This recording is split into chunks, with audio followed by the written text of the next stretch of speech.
Hi, I am Abhishek Saxena, an English teacher. I am going to teach you today the unique explanation of sentences. Sentence का आज हम एक अद्वितीय, एक unique, एक different ही तरीका सीखेंगे किस प्रकार से इनका हम डिस्ट्रीब्यूशन कर सकते हैं.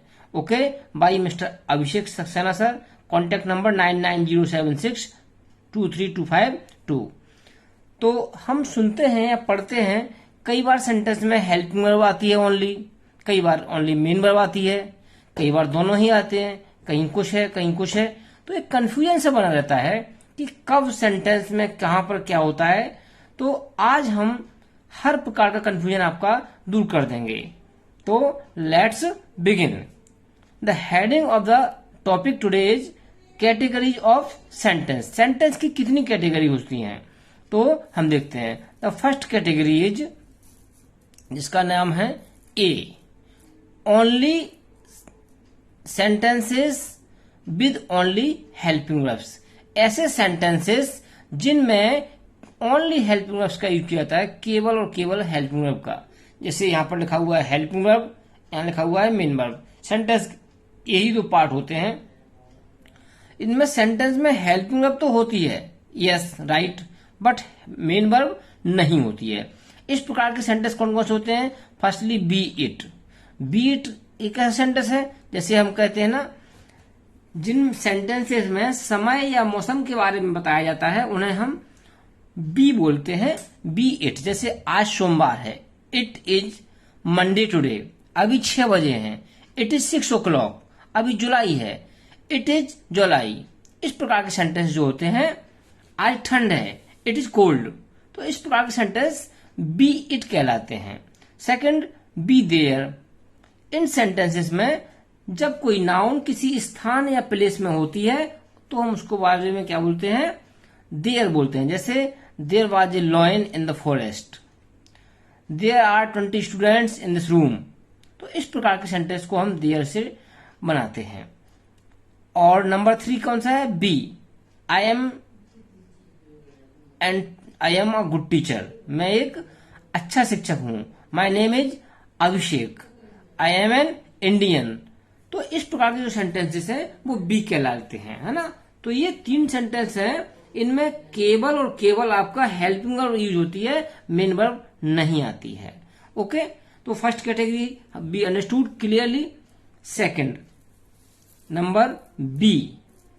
तो हम क्या देख रहे हैं यहां पर नंबर बी में कि sentences with only main verbs.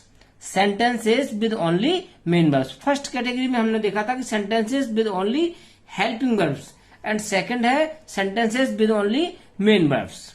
तो इसमें हम क्या देख रहे हैं, हेल्पिंग वर्ब यूज नहीं होती है, बट मेन वर्ब यूज होती है. Main verb yes and helping verb cross या नो.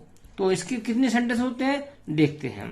फर्स्ट सेंटेंस है हमारा प्रेजेंट इंडेफिनिट अफर्मेटिव और सिंपल प्रेजेंट. या तो हम इसे प्रेजेंट इंडेफिनिट अफर्मेटिव बोलते हैं या फिर अनदर नाम है इसका सिंपल प्रेजेंट. इसमें क्या होता है, no helping verb plus verb की फर्स्ट फॉर्म प्लस एस या ईएस, है ना बेटा. Second thing, number 2, past indefinite affirmative और सिंपल पास्ट. तो इस सेकंड कैटेगरी क्या है कि या तो हम पास्ट इंडेफिनिट अफर्मेटिव कहते हैं या फिर इसको सिंपल पास्ट कहते हैं. और इसमें क्या स्ट्रक्चर होता है, no helping verb plus second form, मतलब हेल्पिंग वर्ब नहीं है इसमें, ओनली मेन वर्ब है. Third one, imperative affirmative. इसमें सब्जेक्ट भी नहीं होता है और हेल्पिंग वर्ब भी नहीं होती है, ओनली मेन वर्ब होती है. स्टार्टिंग में सबसे पहले मेन वर्ब आती है. मैं तीनों का आपको एक एक एग्जांपल दे देता हूं. इसका जैसे ही गोज, वह जाता है ना. दे रन, वे दौड़ते हैं. ही प्लेड, उसने खेला, है ना. दे जंप्ड, वो कूदे. और इसमें क्या है, गो होम, घर जाइए. सिट डाउन, बैठ जाइए. इस प्रकार के सेंटेंस जो इंपरेटिव के अफर्मेटिव कहलाते हैं. इनमें कोई हेल्पिंग वर्ब नहीं आती है. अगर नेगेटिव बनाए तो फिर आएगी, लेकिन अफर्मेटिव में नहीं आती है. एंड थर्ड कैटेगरी हमारी है इसमें sentences with both helping verbs and main verbs. sentences with both helping verbs and main verbs। ऐसे sentences जिसमें helping verb भी होते हैं और main verb भी होते हैं। तो इसमें जिसमें helping verb भी आ रहा है yes, main verb भी आ रहा है yes, तो ऐसे सेंटेंस कितने होते हैं? जैसे इसमें फर्स्ट वाले में बताया था 3 होते हैं, सेकंड वाले में भी बताया था 3 होते हैं। इसमें कितने होते हैं? इसमें होते हैं many। How many? many। इसमें इतने सेंटेंसेस हैं, lots of, there is no counting. So आपने क्या देखा कि दोनों वाले सेंटेंस कितने हैं? मैनी। मैनी मीन्स कई हैं। और ओनली हेल्पिंग वर्ब वाले 3 हैं, ओनली मेन वर्ब वाले भी 3 हैं। And number 4th category D, no verb no sentence. ऐसा कोई सेंटेंस नहीं होता है जिसमें ना तो हेल्पिंग वर्ब आए और ना ही मेन वर्ब आए, ये पॉसिबल नहीं है।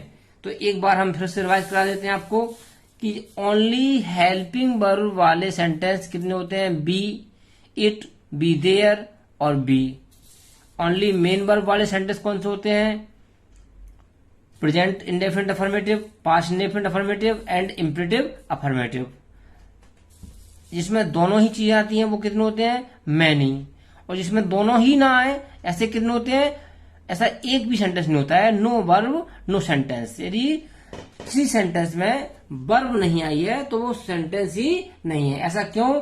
बिकॉज इसके लिए मैंने एक कोट दिया है, उसको हम पढ़ने वाले हैं। यहां पर क्या है?